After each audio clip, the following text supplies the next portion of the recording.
Saludos de mi casa, como siempre. Quiero seguir mi serie sobre los problemas y desafíos que tenemos en la interpretación de la Biblia. Como en el primer video pequeño hablé de la parábola de la perla preciosa. Y yo pienso que en estudiar la palabra y cómo realmente se debería interpretar, em, me he topado con un fenómeno que es un abuso, un mal uso de interpretación muy difundido, muy común, y eso es de atribuir a todos los detalles de las parábolas que Jesús da un significado espiritual más allá y generalizado. Eso es muy peligroso porque aquí cometemos una serie de errores de interpretación que deberíamos realmente evitar.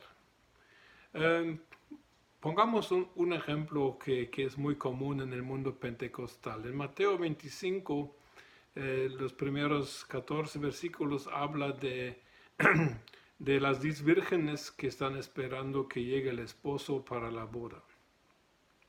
Y aquí en algunas interpretaciones se considera el aceite mencionado y la falta o el tener aceite.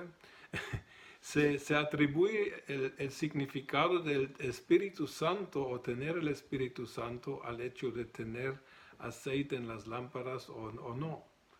Miren, el problema es de que, viendo la última parábola del capítulo 24 de Mateo, vemos de que el tema es Jesucristo va a regresar y que los que están, cuando Él regrese, deberían estar preparados, deberían vivir una vida de estar siempre preparados para la venida de su Señor.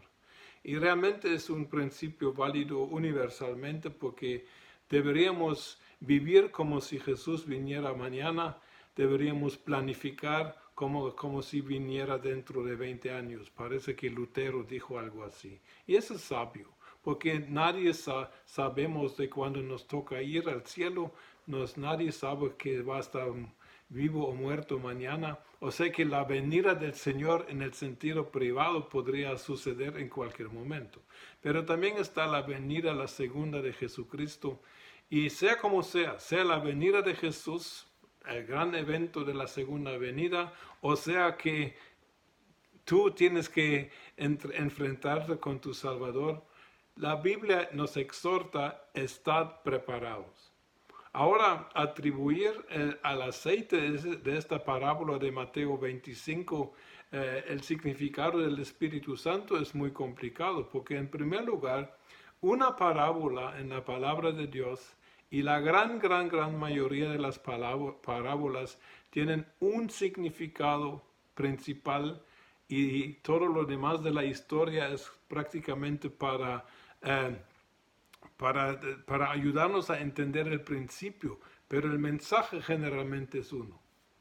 El mensaje de Mateo 25, 1 al 14 de las vírgenes es: estad preparados porque el Señor puede venir en cualquier momento.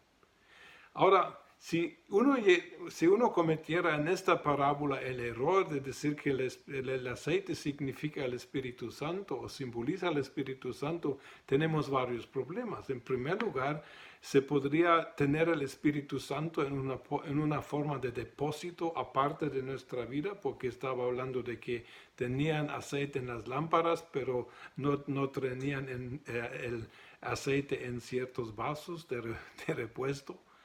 Segundo, sería la pregunta: ¿se puede conseguir el Espíritu Santo comprándolo con los mercaderes? Ese es un concepto completamente ajeno a la revelación de la palabra de Dios y por eso se tiene que rechazar. En Hechos 8, alguien que trató de comprar el bautismo del Espíritu Santo fue regañado duramente por el apóstol Pedro. Sabemos la historia del mago Simón. Así que la parábola generalmente tiene un significado, a menos que Jesús mismo indique que la parábola tiene que ser interpretada de forma alegórica.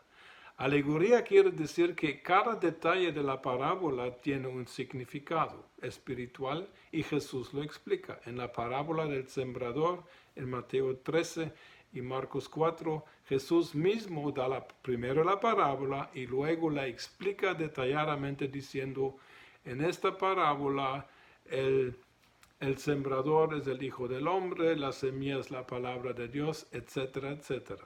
Y por ejemplo, en esta parábola Jesús dice que los aves representan al diablo que roban la siembra. Pero si nosotros llevamos esta interpretación que Jesús exclusivamente para esta parábola él mismo explicó alegóricamente, si aplicamos eso a las demás parábolas ya tendríamos problemas, porque en el mismo capítulo 13 de Mateo está hablando de la parábola de la semilla de mostaza que crecerá a ser un gran árbol donde los aves del cielo vienen a hacer sus nidos. Pero no puede ser que el reino de los cielos será habitado por el diablo si las aves son el diablo. Entonces tenemos que distinguir claramente entre la interpretación de una parábola normal que tiene un significado principal y lo demás es historia, y parábolas que son alegóricas donde la misma Biblia nos indica este significado es eso, este detalle es eso, y entonces sí podemos interpretar. Así que con confianza, hermanos, y no cometamos el error de ver demasiado en la palabra lo que no está y va más allá de lo que realmente intentó desde el principio. Les dejo con este pensamiento. Feliz día.